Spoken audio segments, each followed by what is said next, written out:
ಎಲ್ರಿಗೂ ನಮಸ್ಕಾರ. ನಾನು ನರಸಿಂಹಗುರೂಜಿ, ಜ್ಯೋತಿಷ್ಯ, ವಾಸ್ತು ಮತ್ತು ನ್ಯೂಮರಾಲಜಿಸ್ಟ್. ಸೊ ಲಾಸ್ಟ್ ಒಂದು ಏರಿಯಾದಲ್ಲಿ ಉಪ್ಪಿನಲ್ಲಿ ದೃಷ್ಟಿ ಯಾವ ಥರ ತೆಗಿಬೇಕು ಅಂತ ಹೇಳ್ಬಿಟ್ಟು ತಿಳಿಸ್ಕೊಟ್ಟಿದ್ದೀನಿ.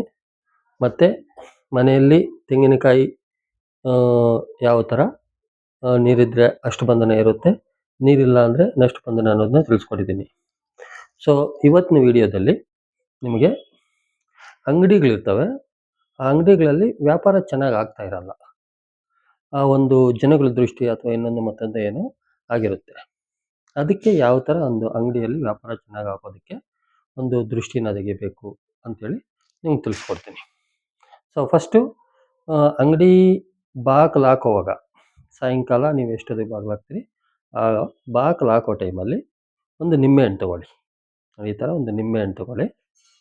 ಆ ನಿಂಬೆಹಣ್ಣು ತೊಗೊಂಡ್ಬಿಟ್ಟು ನಿಮ್ಮ ಒಂದು ಮನೆ ದೇವರಿಗೆ ಮತ್ತು ಇಷ್ಟ ದೇವರಿಗೆ ಕ್ಲೀನಾಗಿ ಫೋಟೋಗಳ ಹತ್ರ ನಿಂತ್ಕೊಂಡ್ಬಿಟ್ಟು ಈ ಥರ ಕಣ್ಣು ಮುಚ್ಕೊಂಡು ಪ್ರಾರ್ಥನೆ ಮಾಡ್ಕೊಳ್ಳಿ. ಏನಂತ ಪ್ರಾರ್ಥನೆ ಮಾಡ್ಕೋಬೇಕು?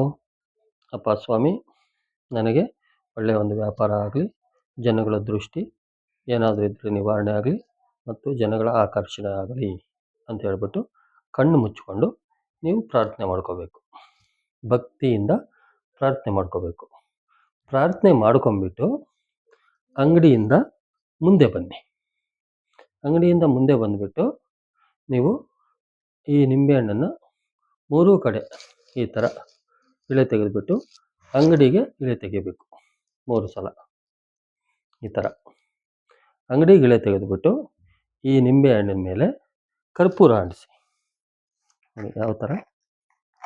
ಈ ಥರ ಒಂದು ಕರ್ಪೂರನ ಇಟ್ಬಿಟ್ಟು ಕರ್ಪೂರ ಅಂಟಿಸಿ ಈ ಥರ.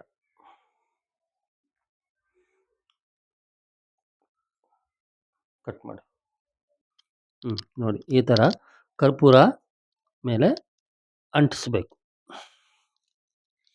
ಅಂಟಿಸ್ಬಿಟ್ಟು ಸ್ವಲ್ಪ ಹೊತ್ತು ಉರಿಲಿ. ಸ್ವಲ್ಪ ಹೊತ್ತು ಹುರಿದ ಮೇಲೆ ಕರ್ಪೂರ ಆರೋದ ಮೇಲೆ ಆ ಬಾಗಿಲ ಹತ್ರನೇ ಕ್ಲೀನಾಗಿ ತಗೊಂಡು ಈ ಥರ ಒಡೆದ್ಬಿಡಿ. ಒಡೆದ್ಬಿಟ್ಟು ಅದು 2 ಚೂರಾಗುತ್ತೆ. 2 ಚೂರಾದಾಗ 2 ಚೂರನ್ನು ಈ ಕೈಯಲ್ಲಿರೋದನ್ನು ಈ ಕಡೆಗೆ ಹಾಕಬೇಕು, ಬಲಗೈಯಲ್ಲಿರೋದನ್ನು ಎಡಗಡೆ ಮತ್ತು ಎಡಗೈಯಲ್ಲಿರೋದನ್ನು ಬಲಗಡೆ ಅಲ್ಲಿ ಇಟ್ಟುಬಿಟ್ಟು ಬಾಗಿಲು ಮುಚ್ಕೊಂಡು ಬಂದುಬಿಡಿ. ಆಯಿತಾ? ಮತ್ತು ಬೆಳಗ್ಗೆ ಬಂದು ಅದನ್ನು ತೆಗೆದುಬಿಟ್ಟು ಅಂಗಡಿ ಮೇಲಕ್ಕಾಗಬೇಕು. ಇಷ್ಟು ಮಾಡಿಬಿಟ್ಟು ನಿಮ್ಮ ಮನೆ ದೇವರಿಗೆ ಮತ್ತು ಇಷ್ಟ ದೇವರಿಗೆ ನಮಸ್ಕಾರ ಮಾಡಿಕೊಂಡು ಇದು ಮಾಡಿದ್ರೆ ಒಳ್ಳೆಯ ವ್ಯಾಪಾರ ಆಗುತ್ತೆ. ಸೊ ಹೆಚ್ಚಿನ ಮಾಹಿತಿಗಾಗಿ ನರಸಿಂಹಗುರೂಜಿ, ನನ್ನ ಮೊಬೈಲ್ ನಂಬರ್ 9482876568 ನಂಬರ್ಗೆ ಕಾಲ್ ಮಾಡಿ ಇನ್ನೂ ಹೆಚ್ಚಿನ ಮಾಹಿತಿಯನ್ನು ತಿಳಿಸ್ಕೊಡ್ತೀನಿ. ನಮಸ್ಕಾರ.